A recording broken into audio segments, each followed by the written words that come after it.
ዛሬ ለአጭር ጊዜ የምንማርበት የትምህርታችን መነሻ ርዕስ ቅድም በሥርዓተ ቅዳሴው አጋማሽ ላይ አባታችን ብፁዕ አቡነ ማቴዎስ ያነበቡልን የጌታችን የአምላካችን የመድኃኒታችን የኢየሱስ ክርስቶስ ቅዱስ ወንጌል ሲሆን ማቴዎስ ምዕራፍ 10 ቁጥር 30 ላይ ያለው ይሆናል። ወለክሙሰ ስእርተ ርእስክሙኒ ሁሉ ውእቱ፣ የእናንተስ የራሳችሁ ፀጉር ሳይቀር እንኳን የተቆጠረ ነው ወይንም የተቆጠረች ነው የሚል ታላቅ ቃል ነው።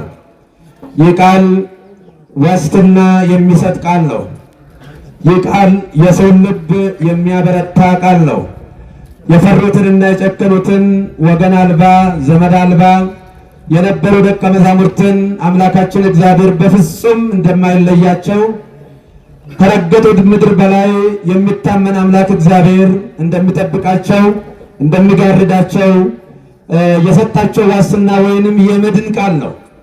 ልብ በሉ፣ እንኳንስ አይደለም በራሱ በቅዱሳን እጆቹ አበጃጅቶ አሳምሮ አስቦ ነፍስና ስጋን አዋህዶ ውድ ዋጋ ለከፈለለት ለሰብና ወይንም ለሰው ይቅርና ሲረዝምብን ሲያስቸግረን የመላጨት የመጣል የማቃጠል መብት እንኳን ላለን ለፀጉራችን እንኳን እግዚአብሔር ምን ያህል እንደሚጠነቀቅ ስንመለከት አምላካችን እግዚአብሔር ለኛ ያለው የማይለካ የመጨረሻ ፍቅሩን እንመለከታለን።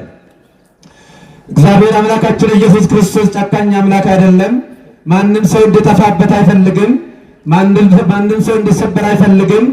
በማቴዎስ ዮሐንስ ወንጌል ምዕራፍ 2 ከቁጥር 15 ጀምሮ ስንመለከት ጅራፍና ገመድ ይዞ ወደ ቤተ መቅደስ ገብቶ በነበረበት ሰዓት እንኳን ነጋዴዎችንና ሳንቲም ቢለውጡ ከብት የሚሸጡ በሬ የሚሸጡ ላም የሚሸጡ ላሞች የሚሸጡ በጎችን የሚሸጡትን እንኳን ሳይቀር አውጾ ዘንተም የንን ከዚህ ወሰዱ ከዚህ አውጡ ብሎ እነዛን እንስሳት በጅራፍ እየገረፈ ከቤተ መቅደስ አባረራቸው እንጂ ሰዎችን አስወጣቸው አይልም። ምክንያቱም ሰዎች ስህተተኞች ቢሆንም እንኳን መዳን ስላለባቸው መፈወስ ስላለባቸው እሱም ደግሞ ወደዚህ ምድር የመጣ ቅዱሳንን ፍለጋ መላእክትን ፍለጋ ያልበደሉ አንዳች ጥፋትና ስህተት የሌለባቸው ሰዎች ስላሉ ለነሱ ሳይሆን ለኃጢአተኞችና ለበደለኞች ስለመጣ አምላካችን መድኃኒታችን ኢየሱስ ክርስቶስ ምን ያህል ለሰዎች እንደተጠነቀቀላቸው ብቻ ሳይሆን በቤተ መቅደስ የነበሩ ርግቦችን እንኳን እግራቸው ታስረው ስለነበረ የመብረር አቅሙ ስለሌላቸው እነሱንም በእጃቸው አንስቶ ከቤተ መቅደስ እንዲያወጡ ነግሯቸው ነበረ። ይህ የሚያሳየን አምላካችን መድኃኒታችን እግዚአብሔር ለእኛ የሚጠነቀቅ ሰው ታላቅ እንደሆነ ሰው የእግዚአብሔር አጀንዳ ነው። ሰው የሰይጣንም የእግዚአብሔርም አጀንዳ ነው። እግዚአብሔር እንደ ሰው አሳምሮ አስቦ የሰራው የለም። በአጠቃላይ ከኦሪት ዘፍጥረት ጀምሮ እስከ ራዕየ ዮሐንስ ያለው ሁሉ ነገረ ሰብ ነው። ነገረ ሰብ ከነገረ መለኮት ቀጥሎ እጅግ በጣም ጥልቅ ሰፊ እግዚአብሔር እኛን ለምን ዓላማ እንዴት መቼ እንደፈጠረን በዝርዝር የሚነግረንና ለራሳችን ዋጋ እንድንሰጥ የሚጋብዘን ታላቅ መጽሐፍ ነው መጽሐፍ ቅዱስ። ስለዚህ በኦሪት ዘፍጥረት ላይ እንደምንመለከተው እግዚአብሔር እያንዳንዱን ስለ ፍጥረት ሲፈጥር በስተመጨረሻ ላይ ማታ መልካም ነው የሚል ማህተም ያሳርፍበት ነበረ። ነገር ግን ሁሉንም ለሰው ልጅ የሚያስፈልገውን ነገር አሟልቶ የሚበላ የሚጠጣ የሚለበስ ይልቁንም ደግሞ ታላቅ ንጉሥ እንደመሆኑ መጠን የስነ ፍጥረት አክሊል እንደመሆኑ መጠን ሰማይን እንደ ጥላ ዘርግቶለት በታላቅ ጌትነት ሊያኖረው ባሰበ ጊዜ ልክ ሁሉን ነገር ሰርቶ ከጨረሰ በኋላ ሰው ላይ አጀንዳ ይዞ በስላሴነቱ መክሮ በቅዱሳን እጆቹ አሳምሮ አስውቦ የሰራ የእግዚአብሔር የእጁ ፍጥረት ነው። ይሄ ምን ጊዜም ቢሆን መረሳት የሌለበት ነው። ልብ በሉ፣ መላእክትን እግዚአብሔር በእጆቹ አልፈጠራቸው። ሰው ሲፈጥር ደግሞ ተነጻጻሪ ተወዳዳሪ እንደማይኖረው አድርጎ ብቻውን አዳምን አሳምሮ አስውቦ ፈጥሮታል። ለምንድን ነው እንደ ቅዱሳን መላእክት ያላበዛን ያልን እንደሆነ የሰው ልጅ አንድ እንደመሆኑ መጠን አንድ ሆኖ መፈጠሩ የእግዚአብሔር አሐቲ መለኮት የእግዚአብሔር አሐቲ መንግስት የእግዚአብሔር አሐቲ ክብር ምሳሌ ሆኖ በምድር ላይ ደግሞ መብዛታችን ተሰፍሮ ተቆጥሮ የማያልቅ የሀብቱ የጸጋው የስጦታው ምሳሌዎቹ ነን። ስለዚህ ጌታችን አምላካችን ኢየሱስ ክርስቶስ ወደ ምድር መጥቶ በተለይ ደግሞ ደቀ መዛሙርቱ በብዙ ጠላት በብዙ ውጣ ውረድ ሲከበቡ በተለይም እሱ ከዚህ ዓለም ወደ ሰማይ የመጣበትን ዓላማ አሳክቶ እንደሚሄድ በተደጋጋሚ ነግራቸው ነበረ። መከራ እንደሚገጥማቸው ነግራቸው ነበረ። ዓለም የአበባ ጉንጉን አንገታቸው ላይ እንደማታደርግላቸው፣ ሜዳሊያ እንደማትሸልማቸው፣ ነገር ግን በፈንታው እሳቱን ስለቱን እንዳዘጋጀችላቸው አምላካችን ኢየሱስ ክርስቶስ ሳይደብቅ በሚገባ ነግሯቸው ነበረ። እሱም ራሱ ጽኑ እስመ አነ ለዓለም አይዟችሁ በርቱ እኔ ዓለምን አሸንፌያችኋለሁ እያለ ደቀ መዛሙርቱ ሲያስተምራቸው አይዟችሁ ያለ አባታችሁ ፈቃድ በምድር ላይ አንዳች ነገር የምትሆን ነገር የለም። አዎ ያለ እግዚአብሔር ፈቃድ የሚወድቅ የሚቆረጥ የሚነቀል ዛፍ እንኳን የለም። እዚህ የሰበሰበን የአባታችን ፈቃድ የኢየሱስ ክርስቶስ ፈቃድ እሱ ጥበቃውን ከኛ ሳያርቀው በይቅርታውና በቸርነቱ ሰብስቦን ለቅዱስ አባታችን ለአቡነ ተክለ ሃይማኖት ፍልሰት አቅማቸው ስለሰበሰበን በድጋሚ አምላካችን እግዚአብሔርን እናመሰግነዋለን። የእናንተ የራስ ፀጉራችሁ ምድር ላይ አትወድቅም የሚለው ምንድነው የሚያሳየው? ያን እንደሆነ ወደ ዕለቱ ታሪክ መግቢያም ሊሆን ስለሚችል አቻ የሌለው ፍቅሩ ነው፣ መለኪያ የሌለው ፍቅሩ ነው። እግዚአብሔር ኢየሱስ ክርስቶስ እኛን የሚወደን እግዚአብሔር አብርሃምን በወደደበት፣ ይስሐቅን በወደደበት፣ አቡነ ተክለ ሃይማኖትን በወደደበት፣ ቅዱሳን ወዳጆቹን እነ ጴጥሮስን እነ ጳውሎስን አገልጋዮቹን በወደደበት ፍጹም ፍቅሩ ነው የሚወደን። አዎ የሰው ፍቅር ይጠፋል፣ የሰው ፍቅር ያልፋል። የሰው ፍቅር እንደ ጠዋት ጤዛ ረጋፊ፣ እንደ ቀን ጥላ ጠፊ፣ እንደ ማታ ጀንበር ኃላፊ ነው። ሰው ቢወድም እንደ ባንዲራ ጠዋት ሰቅሎ ማታ ያወርዳል። ነገር ግን በዘላለም ፍቅሩ የሚወደን ወዶ የማይጠላ ታምሮ የማይከዳ በልቡ ጉሉት በአንደበቱ ሐሰት የሌለበት ፍቅሩ የማይጎል ክንዱ የማይዝል የኃጢአተኞችና የበደለኞች ወዳጅ አምላካችን ኢየሱስ ክርስቶስ ለኛ እንዴት አድርጎ እንደሚጠነቀቅ ተመልከቱ። እዚህ ዛሬ እስከ ዛሬ ድረስ ምድር ላይ የቆየ ነው በሱ ቸርነት፣ በሱ ምሕረት፣ በሱ ይቅርታ እንጂ በእኛ ብርታትና በእኛ ጥንካሬ አይደለም። ታላቁ የቤተክርስቲያናችን ኮከብ ሐዋርያ ቅዱስ ጳውሎስ ምንትኑን ከዘይዘግወን ኩሎ ወልዶ ጠጣ የመከ እምኔነ አላ መጥቶ በእንተ ኩልነ ለገዛ ልጁ ሳይራራ አብ የገዛ ልጁን አሳልፎ ከሰጠን ከገዛ ልጁ ጋር የማይሰጠን ምን ነገር አለ እያለ ያደንቃ ሐዋርያው። አዎ ቅዱስ አባታችን አቡነ ተክለ ሃይማኖት የሚታወቁበት ልዩ መለያቸው ሐዋርያነት ነበረ። አቡነ ተክለ ሃይማኖት የከተማ ሰባኪ አልነበሩ። አቡነ ተክለ ሃይማኖት ቤተ መንግስት የሚንደላቀቁ አልነበሩ። አቡነ ተክለ ሃይማኖት ቤተ መንግስት ደጅ የሚጠኑ አልነበሩ። አቡነ ተክለ ሃይማኖት በዘር በሰፈር በመንደር ሳይታጠሩ ሀገራችን ኢትዮጵያን ከህንድ ውቅያኖስ እስከ ግብፅ ድረስ ተዘዋውረው ከምስራቅ እስከ ምዕራብ ያ በ15ኛ መቶ ክፍለ ዘመን በቤተ ክርስቲያን ላይ በክርስትና ላይ የቦነነውን አቧራ አራግፈው የስብከተ ወንጌልን ፋና ለኢትዮጵያውያን ያበሩ ታላቅ አባታችን ናቸው። ስለሳቸው እግዚአብሔርን አመስግኑ። የእሳቸው ስራ ጌታችን አምላካችን ወደ ሐዋርያነት ሲልካቸው ከሞላ ቤት ነበረ።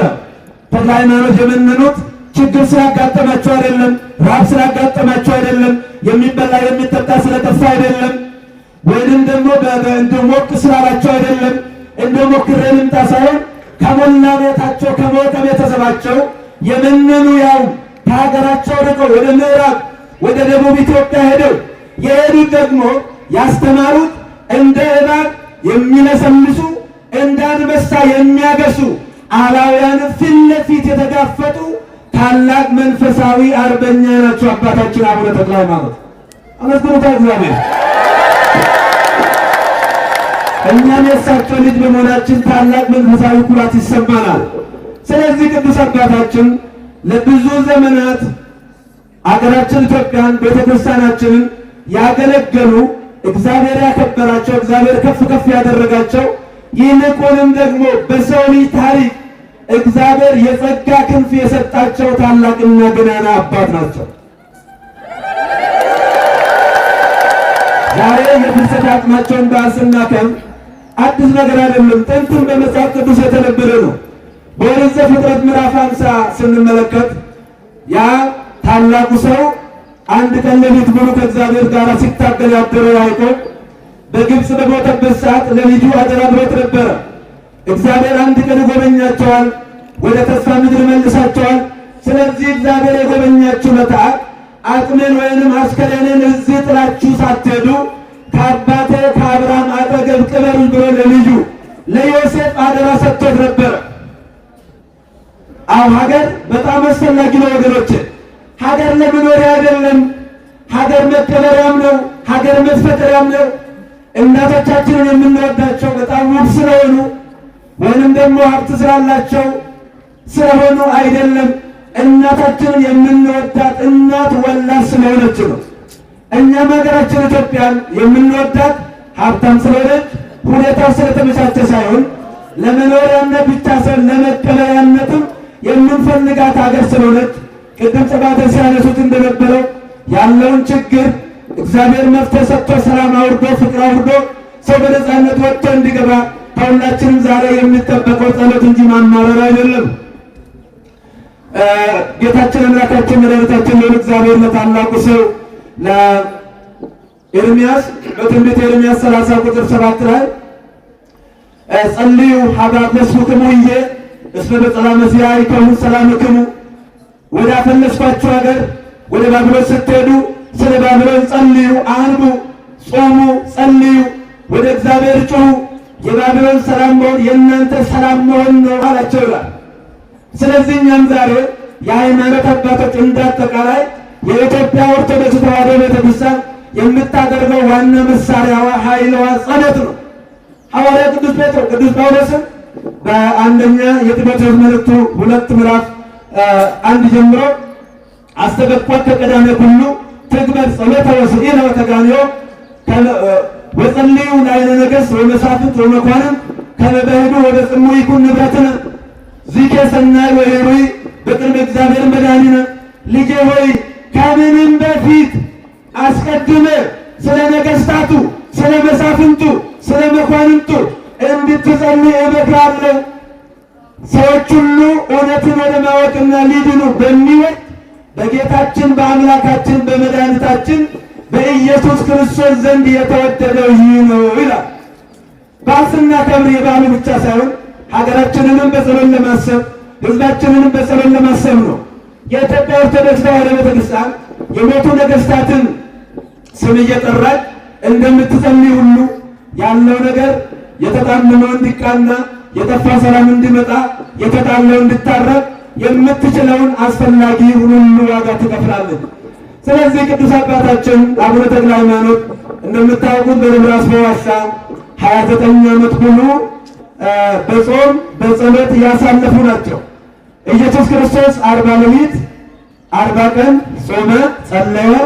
ተክለ ሃይማኖት ደግሞ 29 ሙሉ ከቆሙበት ሳይቀመጡ እጃቸውን ከዘረጉበት ሳያጥፉ በአንቃይዶ ሕሊና ሆነው ስለ ሁላችንም፣ ስለ ቀጣዩ ትውልድ፣ ስለሚመጣው ትውልድ፣ ስለ ቀሪ ዘመን፣ ስለ ሀገራችን፣ ስለ ኢትዮጵያ፣ ስለ ሕዝባችን ጸልየው አንድ እግራቸውን ብትከዳቸው በአንድ እግራቸው 7 ዓመት ቆመው ለመጸለይ ስለ ሀገራቸው፣ ስለ ቤተክርስቲያናችን ለመጸለይ ለዚህ ገዳም ውድ ዋጋ የከፈሉ አባት ናቸው። ብዙዎች ጻድቃን ሰማዕታት አንገታቸውን አጥተዋል። አቡነ ተክለ ሃይማኖት ለደብረ ሊባኖስ ብቻ ሳይሆን ለኢትዮጵያ አንድ እግራቸውን ያጡ ልዩ አባት ናቸው። አመስግኑት እግዚአብሔር። ተክለ ሃይማኖትም ያከበራቸው ሰው አይደለም። ሰዎች ተሰብስበው ስለፈለጉ ስለወደዱ አይደለም። ያከበራቸው እግዚአብሔር ነው። ከፍ ከፍ ያደረጋቸው እግዚአብሔር ነው። ስለዚህ ለተወሰነ ለ50 ዓመታት ያህል ቅዱስ አስከሬናቸው እዛ ከተቀበረ በኋላ ቦታው አመች ስላልሆነ ጠባብ ስላልሆነ ከ50 ዓመት በኋላ ቅድም ሊቃውንቱ ሲዘምሩት እንደሰማነው እስኪያስ አቡነ ማነው እጨጌ እስኪያስ እጨጌ በነበረበት ሰዓት የዚህ ገዳም አበምኔት በነበረበት ሰዓት የነበረው በዓል በጣም ልዩ ነው፣ አስደናቂ ነው።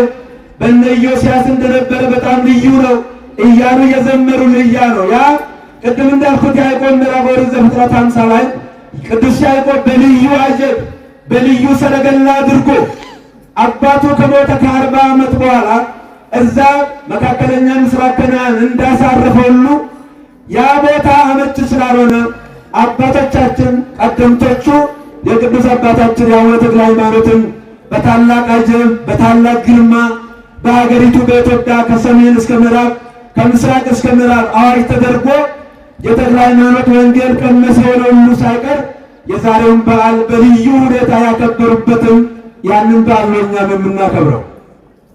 ልብ በሉ ያዕቆብ ለምንድን ነው ወደዛ ወሰዱኝ ያለው? ያን እንደሆነ ግብፅ የእሱ ሀገር አይደለችም።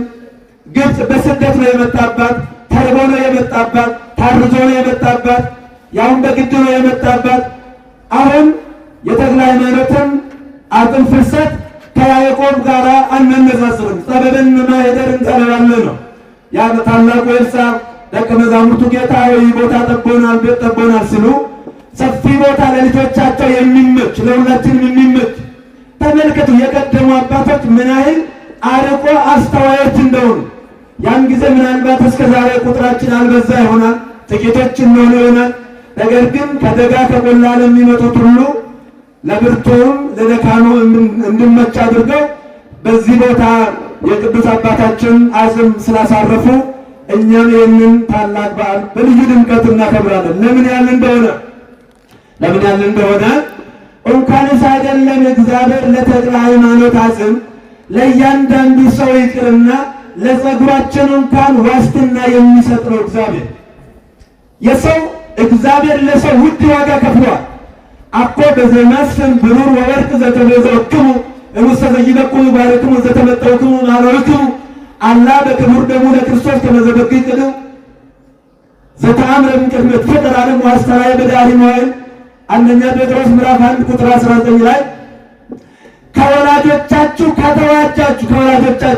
ከወረሳችሁት ከንቱ ኑሮ የተዋጃችሁት በሚጠፋ በሚለወጥ በቁስ በሳንቲም በብር በወርቅ በዕንቁ አይደለም፣ ይልቁንም ለዘላለሙ ስለ ዕርቅ ስለ ሰላም ስለ ሰው ልጅ መዳን በሚጣራው እንደ ንጹሕ የበግ ደም በጌታችን በአምላካችን በኢየሱስ ክርስቶስ ደም ተዋጅታችኋል ይላል።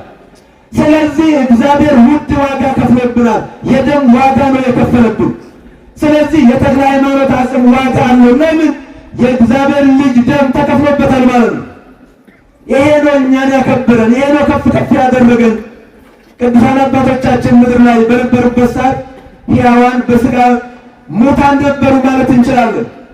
አሁን እነ አቡነ ተክለ ሃይማኖት እነ ቅዱስ ጴጥሮስ እነ ቅዱስ ጳውሎስ የምንላቸው እነዚህ በምድር ላይ ሳይመቻቸው ሳይደላቸው የላመ የጣመ ሳይበሉ 29 ብቻ አይደለም መላ ዘመናቸውን ወንጌልን የሰበኩ ስለ እግዚአብሔር የሰበኩ የተክለ ሃይማኖት ዋናው ዓላማቸው ስራቸው የሚታወቁበት ወንጌል መስበክ ነው። ሰራላ የእሳቸው የስብከት ወንጌል ውጤት ነው። መላ ኢትዮጵያ የእሳቸው የስብከት ወንጌል ውጤት ነው። እንደውም እውነቱን ለመናገር ከሆነ በእሳቸው ልክ የሰበከና ያስተማረ ሰውን በእሳቸው ልክ የተሸነፈለትና የተገዛለት አንድ ሐዋርያ ኢትዮጵያ ውስጥ አለ ብሎ ለመናገር ያጠራጥራል። እኛ ሰብከናቸው አስተምረናቸው በልካቸው ኖሮ ሳይሆን አባታችን አቡነ ተክለ ሃይማኖት የኢትዮጵያን ሕዝብ ወንጌልን በልባቸው ነው አትሞ የሄዱት የነበረ ስራቸው። ይገርመኛል። በዚህ በዮሐንስ ወንጌል ምዕራፍ 4 ላይ ጌታን ውሃ ልትለምን የመጣች አንዲት ሳምራዊቷ ሴት ጌታ ውሃ ቢለምናት ውሃ ልትሰጠው አልቻለችምና ቀስ በቀስ ደረጃዋን ጠብቆ ሞራሏን ጠብቆ ደቀ መዛሙርቱ እንኳን ነውሯን ዝናዋን በአጠቃላይ የነበራትን ታሪክ እንዳይሰሙ እነሱ ካገለለ በኋላ ቀስ በቀስ ማርኮት ነበረ ኢየሱስ ክርስቶስ። ያቺ አንድ ጣሳ አንድ ኩባያ አልሰጥ ያለች ሴትዮዋ የክርስቶስን ቃል ሰምታ ክርስቶስን አውቃ በመንፈስ ሰክራ የሰማርያን ከተማ ከኋላዋ ነርታ ስትመጣ ቀረጥ አረጋትና የሰራሁት ሁሉ የሚያቅብኝ እውነተኛ ነቢይ ይሄ ነው ብላ ስትል ምንድነው ያሏት? የሰማርያ ከተማ አኮ በነገረ ዚያኪ ዛምን ወጥቶ አላ ለዲነ ሰማይነ ወጠየቅነ በክርስቶስ በአማን ውእቱ መድኃኔ ዓለም አንቺ ስለነገርሽንና ስለመሰከርሽልን አይደለም፣ ይልቁንም ኢየሱስ ክርስቶስ የዓለም መድኃኒት የዓለም ቤዛ እንደሆነ ሞት ሊይዘው የማይችል ሞት ገዳይ ሞት ሊሞተ ለዘላለሙ ሞትን የወጠ ለዓለም የተከፈለ ዕዳ ከሰማይ በታች ከምድር በላይ ከሱ ውጭ አዳኝ የሌለ መሆኑን እኛ ራሳችን አውቀናል። እስኪኑ ድረስ በዚህ ደረጃ ነው አባታችን አቡነ ተክለ ሃይማኖት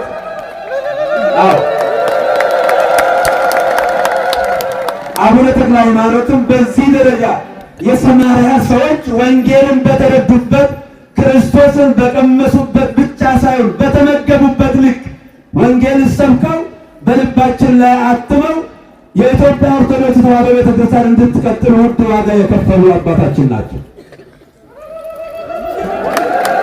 ሐዋርያው ቅዱስ ጳውሎስ ብሏል፣ አንሰ ከእምግዘ ቀዳሚ ሞትኩ ከመ ኢዮብ በካልእ ወተሰቀልኩ ምስለ ክርስቶስ ሕይወቴን ሳልቀጥ ወደ ሕይወተ ክርስቶስ አለኩ ወዘኒ ዘአዩ ዘባሚን በስጋዬ በወልደ እግዚአብሔር አዩ ዘአፍቀረኒ ወመጣሁ ሪሶ በእንቲአየ እኔ ለአዲሱ ሕግ እኖር ዘንድ ለአሮጌ ሕግ ሞቻለሁ ይላል። ምናኔ ማለት ለዓለም መሞት፣ ለአሮጌ ሕግ መሞት፣ ለነብነት መሞት፣ ለዘረኝነት መሞት። አንድ ሰው ምን የሚባለው በመንፈስ ሞተ የሚባለው እነዚህ በዓለም ላይ የሚያስጠሉ የትም ለማያደርሱ ነገሮች ምውት ሆኖ ሕያው ለሆነ ለጨዋነት፣ ለአብሮነት፣ ለመጻችነት ሕያው መሆን ነው።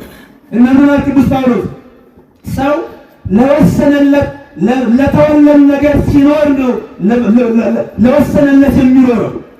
ከራሱ ጋር የሚኖር ሰው ከራሱ ጋር የሚኖር ሰው ከራሱ ጋር ኖሮ ይሞታል።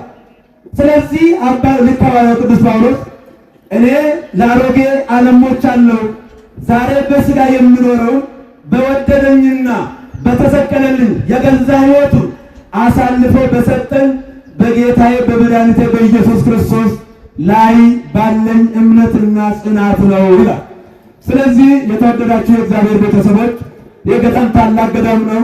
ባጭር ለመጠቅለል እንኳንስ እግዚአብሔር የራሳችሁ ጸጉር እንኳን ሳይቀር በእግዚአብሔር ዘንድ የተጻፈች የተቆጠረች እግዚአብሔር በእኩል መዝገብ የሚወደን ማንንም ከማንም የማያበላልጥ ታላቅ አምላክ ስለሆነ ይህንን ቦታ ደግሞ ቅድም ጸሎት በሰፊው እንደዘረዘሩት ብቻ ሳይሆን እኛም አፈር ፈጭተን ውሃ ተራጭተን ተርበንም ተጠምተንም በልተንም በሰላም የኖርንበት ታላቅ ገዳም እንደመሆኑ መጠን ልክ ንዕማን ወደ ኢየሩሳሌም ሄዶ የኢየሩሳሌምን አፈር ሁለት በቅሎ ሄዶ ወደ ሀገሩ በሚሄድበት ሰዓት ለዛ ሲሰጥ እንደነበረ ሁሉ የሊቃውንት መፍለቂያ ታላላቅ ሊቃውንት ያሉባት የኢትዮጵያን ታሪክ ሰንሰለቱን አቁሞ አኑሮ የጠበቀ ይልቁንም ደግሞ ስለ ደብረ ሊባኖስ አንድ መነገር ያለበት የደብረ ሊባኖስ ገዳም የዋልድባ ገዳም አይደለም። የደብረ ሊባኖስ ገዳም ደብረ ዳሞ ገዳም አይደለም። የደብረ ሊባኖስ ገዳም አክሱም አይደለም። የደብረ ሊባኖስ ገዳም ከሰሜን ከምዕራብ ከምስራቅ አንድን ሰው በዘር በጎሳ በቋንቋ በበቀለበት አካባቢ ማንነት ሳይከለከል ሳይመለስ እያንዳንዱ የዚህ ገዳም ባለቤት ሆኖ የሚኖርበት ኢትዮጵያ ማለት ምን ማለት እንደሆነ በተዋህዶ ሁሉም የሚኖሩበት አንድ አይነት ሕዝብ ሳይሆን ብዙ አይነት ሕዝብ ሁላችንንም የሰበሰበን ታላቅ ገዳም ነው። እንደዚህ ያለውን ገዳም እግዚአብሔር ያኖርልን። የደብረ ሊባኖስ ገዳም የአካባቢ ሰዎች ብቻ የሚኖሩበት አይደለም። የደብረ ሊባኖስ ገዳም ከሩቅ የሚመጡትን የሚገፈትር አይደለም። የደብረ ሊባኖስ ገዳም ከየትኛውም አቅጣጫ የኦርቶዶክስ ተዋሕዶ እምነት ተከታይ ሆነው በአባቶች ሕግና ሥራ ለመመራት ፈቃደኛ የሆኑትን ሁሉ ተቀብሎ የራሱ ወንድም አድርጎ የሚያኖር ለሌሎች ገዳም እንደ ምዕራፍና እንደ ቁጥር የሚጠቀስ ገዳማችን ነው። አናፍርበትም። አመስግኑት እግዚአብሔር። የደብረ ሊባኖስ ገዳም መለኪያ የሆነ ገዳም ነው። ምን ማለት ነው መለኪያ ማለት? መለኪያ ማለት ምሳሌ የሌለው የራሱ የሆነ ነገር አለው።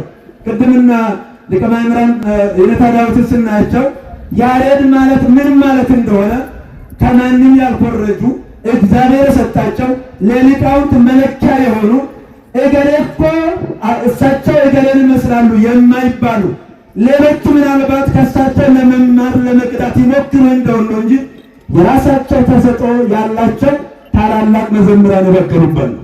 ስለዚህ ደብረ ሊባኖስ መለኪያ ነው ማለት ደብረ ሊባኖስ ሌሎችን ይመስላል ሳይሆን ሌሎቹ ደብረ ሊባኖስን ቢመስሉ ሁሉንም በእኩልነት ቢቀበሉ ቢያስተናግዱ ኢትዮጵያዊነት፣ ልበሰፊነት፣ አብሮነት ለሁሉም የሚጨነቅ ለቆላውም ለደጋውም የሚጨነቅ በሰላም በፍቅር የኖረ ታላቅ ገዳም ነው። ስለዚህ ዛሬም ትናንትና የነበረ እግዚአብሔር ዛሬም ገዳማችንን አይለየውምና ገዳማችንን እግዚአብሔር ይጠብቅልን። ስላዳመጣችሁ ተመሰግናችኋለሁ። ገባብናል አፈጫ አፈጫ ገባብናል ገዳሚ ኩን ገዳሚ ኬኛ ገዳሚ አባ ተግሌቲ ኡመተ ኦሮሞ ሀምበርሲሴ ኑሂሞቲ አባ ኬኛ አባ ተግሌቲ ሰላሌ ኬሰ ዴሜ ባድያ ኬሰ ዴሜ ወለጋ ኬሰ ዴሜ አርሲ ኬሰ ዴሜ ሀረርጌ ኬሰ ዴሜ ባሌ ኬሰ ዴሜኒ አባን ኬኛ አባን ተክሌ ሆጃን ሳኒ ወንጌል ለለባ ቱሬ ከናፉ ሙስሞዩ ገዳሚን ኩን ገዳሚ አባ ኬኘት መና አባ ኬኘት ሁንዲ ኬኛ አመንቲ ኬኛ ስርት ጭምናን ቀኑን ኑረ ጅራ ዋይ ተክች ማጀረ ክታብ ቁልቁሉን ምስለ ክርስቶስ ኮነ ለማ አዝለብና አቂበ ዘቀዲሙ ስርዓተነ እስከ ፍጻሜ በዛቲ ጽድቅ ማጀረ ቁልቁሉን በመበደል አመንቲ ኦርቶዶክሲ ዱራን ጭምናን ጀቤስኔ ሆቀምኔ ኑይ ሞቱማ ዋቀጣላጅ ሞቱማ ዋቀጥ አሉ ወንድንዴ ኢየሱስ ክርስቶስ አሉ ወንድንዴ አመንቲ ዱራ ኦርቶዶክሲ ከና ጀቤኘን ጭምናን ወጋ ቀበን ነሞዩ ከኘቱ ከሰቱ ኡመን ከኘ ኡመተ ጋሪ ኡመተ ለረንበርባት ኡመተ ነጋሮበት ኡመተ ነማተው ኦፊ ሮቦቴራ ሆቴ ኦፊ ቢሻን ኑጌ ኡመተ ካን ሞዩ ከሱም ማትሩፈለ አነነ ሮባስ ኦፊሳት ሲራ ወራ ሆቴ ኡመተ ከሱም ማትሩፈ ሞዩ ሲራ ረፍስ ኦፊ መነሰብነ መነረፍሰ አነነ ማረፍ ከናፉ ጀባዳ ኡመን ኬኛ ሁንዳኑ ገራተኩኒ ሁንዳኑ ሁንዱ ኦቦራውን ኬኛ አንበቃዳውን በርባዱ ኡመን ኢትዮጵያ ከሰጁ ሁንዱ ኦቦራ ኬኛ ሁማኑሎን በርባኑ ዋን በርባችሰን ሞዩ ሞቱም ባስገርጋረ ዋይ ገራ ነጋቲን ገራ ምሶምበቲን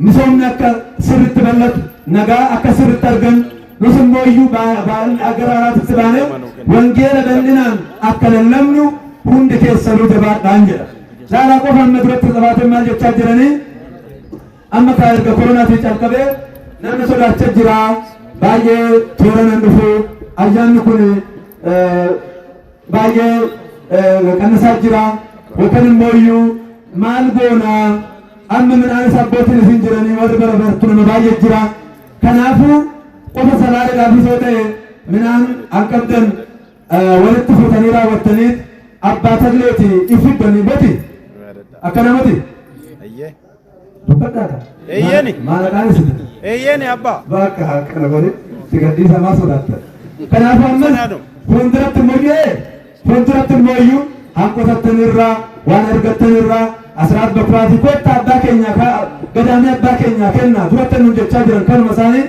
ከናፉ ጀባዳ ፉንድረት ዋን ዶጀረ ረኮን ጅርኩን ሲንደበ አሁን ያለው ጨለማው ያርሳል። በመንሸቱ እንደማንጠራጠር በመንጋቱም አንጠራጠርም። ያለው ብዥታ ያልፋል፣ ችግሩ ያልፋል፣ ህዝባችን ሰላም ይሆናል። ሀገራችን ኢትዮጵያ ከሰሜን እስከ ምዕራብ ከምዕራብ እስከ ሰሜን ሰላም ሆና ፍቅር ሆና ያ ልዩነቱ ተወግዶ በዘር በጎሳ በሌብነት የተተበተበ ክፋት ሁሉ ተወግዶ እግዚአብሔር አምላካችን ለሀገራችን ለኢትዮጵያ ብርሃኑን ያበራላታል። ያሉትን ይጠብቅልን፣ የሞቱትን ነፍስ ማረልን። ገራችን ይጠብቅልን። አሜን።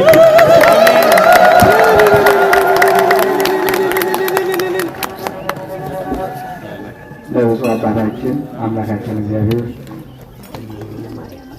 አገልግሎት ዘመናቸውን ባርኮ ቀድሶ ሁላችንንም በበረከታቸው እንዲባርኩን በአገልግሎታቸው እንዲያገለግሉን እንግዲህ ብፁዕ አባታችንን እኔ ወደ ላይ ከፍ ብዬ መመረቅ ስለማልችል ብፁዓን አባቶቻችን በደንብ አድርገው ጸሎታቸውን ያመሰግናሉ፣ ያከብራሉ።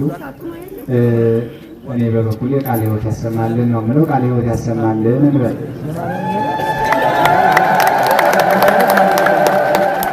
ቃለ ሕይወት ያሰማልን። ብፁዕ አባታችን እጅግ በጣም ከበዓሉ ጋራ በተገናኘ ብዙ አምጥተው አስተምረውናል። እኔ ሁለት ነገሮችን ብቻ ባጭሩ ነግሬያችሁ ወደ መጨረሻው ማጠቃለያና ሁላችሁም የደከማችሁ ይመስላል።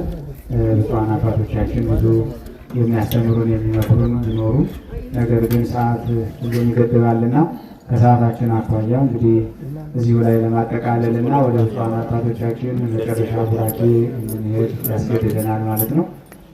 አንድ እህታችን እዚህ ቆማ 4,000 ብር እዚህ ለበዓሉ ይዤ መጥቼ ነበረ፣ ነገር ግን ያ ገንዘብ ጠፍቶብኛል። ጻድቁ የራሳቸውን ገንዘብ ይፈልጋሉ፣ የኔንም ገንዘብ ይፈልጋሉ አውቃለሁ የሚል ነገር ግን ምናልባት አሁን ወስጃለሁ አይቻለሁ የምትሉ ካላችሁ መልሱልኝ ትላለች። ሌሎችም ሞባይል የጠፋባቸው ሌላም ይኖራሉ። ቅድም ያልኳችሁ ማሳሰቢያ እንዳትረሱ። በዚህ በጊዜያዊ ፖሊስ ጽሕፈት ቤት ሄዳችሁ ገንዘብም የጠፋባችሁ ቦርሳም የጠፋባችሁ ሌላውም ነገር እንደዚሁ ጠፋብን የምትሉ ካላችሁ በዚህ ሄዳችሁ እንድትቀበሉ ነው። አንድ አባታችን 1,000 ብር ለእመቤታችን ለቅድስት ድንግል ማርያም ሕንፃ ቤተክርስቲያን ማሰሪያ እንዲሁም ለገዳሙ መደጎሚያ እንዲሆን ብለው ሰጥተውናል። እግዚአብሔር ይስጥልን። ለብላችሁ አመስግኑ። ሌሎቹም በስውር የሰጡ ብዙ ሰዎች አሉ። አሁን በአካውንት በገዳሙ አካውንት ገቢ ለማድረግ አካውንት የወሰዱ ማለት ነው። ሁላችሁንም እንግዲህ አካውንቱን ይዛችሁ ለሌላው የምታስተላልፉ ራሳችሁን ደግሞ ስጦታ የምትሰጡ ሁላችሁንም እናመሰግናለን። እግዚአብሔር በዓሉን በሰላም በጤና አክብረን እንድንባረክ እንድንቀደስ ስለፈቀደልን ስሙ ለዘላለም ይክበር ይመስገን።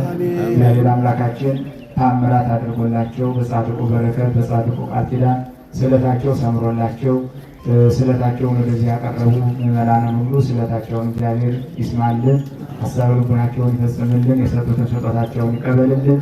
ብፁዓን አባቶቻችን በደንብ አድርገው መርቀው ያሳርጉላቸዋል። እኔ በዚሁ ይበቃኛል። ብፁዕ አባታችን አቡነ ማቴዎስ ቀድሰው ከብፁዓን አባቶቻችን ሦስቱም ብፁዓን አባቶቻችን ብፁዕ አቡነ ማቴዎስ፣ ብፁዕ አቡነ ኤጲፋንዮስ፣ ብፁዕ አቡነ ኤልሳ በዛሬው ዕለት እንግዲህ ቀድሰው ጻድቁን በዓል አክብረው ከሌሎቹም ብፁዓን አባቶቻችን ጋር ትናንትና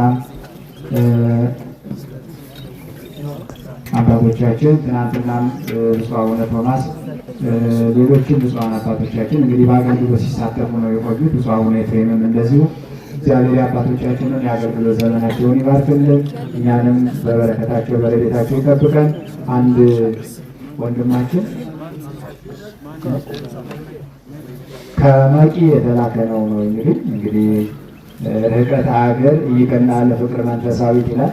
የሀገር መራቅ የጊዜ መርዘም መንፈሳዊት ፍቅርን አይከለክላትም ተብሏል እና ከጻድቁ አባታችን ከአቡነ ተክለ ሃይማኖት ጋራ ያላቸውን ቁርኝነት ያላቸውን የልጅነት መንፈስ ምንም የማይበግራቸው የማይከለክላቸው የእግዚአብሔር ቤተሰቦች አሁን 50,000 ብር እዚሁ መድረኩ ድረስ አምጥተው ሰጥተዋል።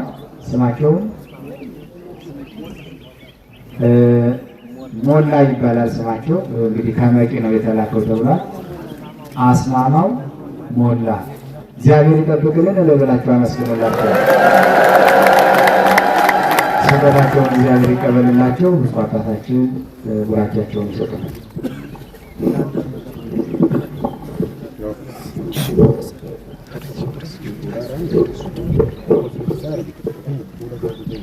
ብፁዓን አበው ሊቃነ ጳጳሳት፣ ብፁዕ አባታችን አቡነ ቀውስጦስ፣ እንደዚሁም አባቶች ለብፁዕ አባታችን አቡነ ገብርኤል ቃለ ሕይወት ያሰማልን፣ ቃለ ሕይወት ያሰማልን። በዓላችንን ባርኮ ከዋዜማ እስካሁን ድረስ በምስጋና በውዳሴ በቅዳሴ የሰነበታችሁ ያረፈዳችሁ መባ ያቀረባችሁ፣ ጸሎት የጸለያችሁ፣ የተማጸናችሁ ሁሉ እግዚአብሔር በረከቱን ያድላችሁ። የአባታችን የጻድቁ የተክለ ሃይማኖት ምልጃ ረድኤት ጸሎት በረከት ከዚህ ብቻ ሳይሆን በየሄዳችሁበት ተከትሏችሁ ይሂድ። እንደዚሁ ይህንን በዓል በሰላም እንዳከበራችሁ ወራቱን፣ ዓመታቱን፣ ዕለታቱን፣ ቀናቱን በሕይወት ጠብቆ ከሞተ ሥጋ ሰውሮ ከሐዘን ከመከራ ጠብቆ ለሚመጣው ዓመት በሰላም በዚሁ ሰብስቦ እንድታመሰግኑ ያውቃችሁ። በረከቱን ቸርነቱን የሚያድል አምላካችን የተቸገራችሁ አግኝታችሁ፣ ያዘናችሁ ተጽናንታችሁ፣ የታመማችሁ ድናችሁ፣ እንደዚሁም ወጥታችሁ ወርዳችሁ ሰርታችሁ በጉልበታችሁ ያገኛችሁትን ተጠቅማችሁበት እግዚአብሔር አምላካችሁ ረዳታችሁ ተክለ ሃይማኖት አባታችሁ ድንግል ማርያም እናታችሁ ሆና በቤታችሁ ውስጥ ለዘላለም ደስ ብሏችሁ የወለዳችሁ ድራችሁ አስተምራችሁ እንደዚሁም አርሳችሁ ቆፍራችሁ ነግዳችሁ ወጥታችሁ ወርዳችሁ በምትወዷት ሀገራችሁ ላይ ለመኖር ያብቃችሁ። በሰላም እንደመጣችሁ በሰላም መልሳችሁ የሰማችሁትን ሁሉ ለበረከት አድርጎ የምትጠቀሙበት ያድርጋችሁ። በፊታችሁ የቆሙት በፊታቸው የቆማችሁት አባታችሁ ተክለ ሃይማኖት በክንፈ ረድኤታቸው ይጠብቋችሁ። አባዬ ስትሏቸው ልጆቼ ይበሏችሁ። እማዬ ስትሏት ድንግል ማርያም እሷም ደግሞ ልጆቼ ትበላችሁ። የበረከት አምላክ በረከቱን፣ የሰላም አምላክ ሰላሙን፣ የሕይወት አምላክ ሕይወቱን ይስጣችሁ። መንገዳችሁን ሁሉ የሰላም መንገድ ያድርግላችሁ። መዓቱን በምሕረት ቁጣውን በትዕግስት ይመልስልን።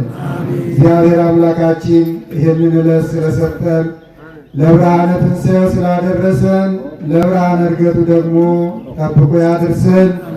አባታችን ሆይ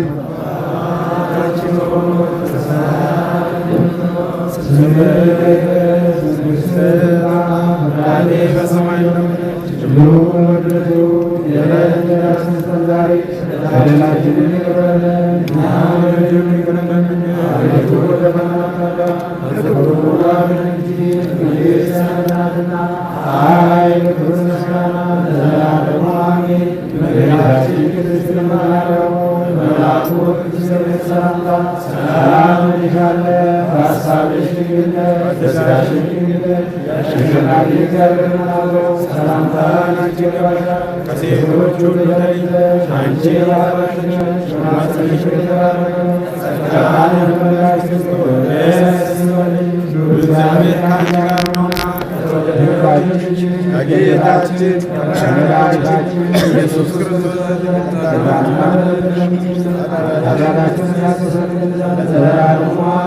የፍቅር ባለቤት የሰላም ንጉሥ ሰላማዊ ኢየሱስ ክርስቶስ ሰላምን ስጠን፣ ሰላምን እናዝናለን። ኃጢአታችንን ይቅር በለን፣ በሰላም ወደ ቤታችን ሄደን እንገባ ዘንድ የበቃን አድርገን። አድኅኖ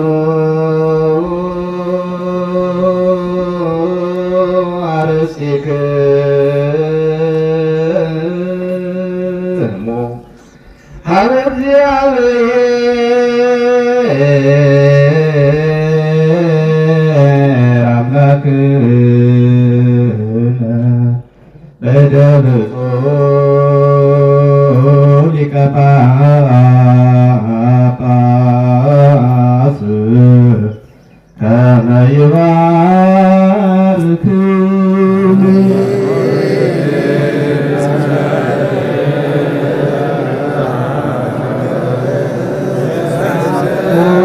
እግዚኦ አድኅነ ሕዝበከ ወባርክ ርስተከ ራእዮሙ ወሀልሎሙ እስከ ለዓለም። አቤቱ ጌታ ሆይ ሕዝብን አድን፣ ርስትህንም ባርክ። አቤቱ ጌታ ሆይ ሕዝብን አድን፣ ርስትህንም ባርክ። ጠብቃቸው፣ ከፍ ከፍም አድርጋቸው። በአንድ ልጅ በጌታችን በአምላካችን በመድኃኒታችን በኢየሱስ ክርስቶስ በክቡር ደሙ ዋጃት የዛመንካት ቅድስት ቤተ ክርስቲያንን ጠብቃት። ለንጹሕ ወገን የጠራት መጥታችሁ ተሰብስባችሁ የጸለያችሁ የጌታችን የኢየሱስ ክርስቶስ ቅዱስ ሥጋውን የበላችሁ ክቡር ደሙንም የጠጣችሁ በማወቅ ወይም ባለማወቅ የሠራችሁትን ኃጢአታችሁን ሁሉ ይቅር ይበላችሁ። ሥጋው ሥጋ መለኮት ስለሚሆን ደሙ ደመ ሕግ በሥራ ስለሚባል አሸናፊ እግዚአብሔር ኢየሱስ ክርስቶስ የማርያም ልጅ ባለፈው ይቅር ይበላችሁ፣ በሚመጣው ይጠብቃችሁ። እኔንም እናንተንም ለመንግሥተ ሰማያት የበቃን አድርገን ዘንድ እግዚኦ መሐረነ ክርስቶስ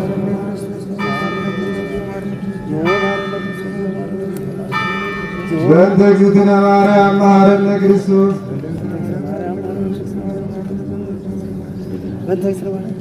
ኃጢአትን ይቅር የምትል ንስሐን የምትቀበል ጌታዬ ኢየሱስ ክርስቶስ ሆይ የእኔንም የወገኖቼንም ኃጢአት ይቅር በል።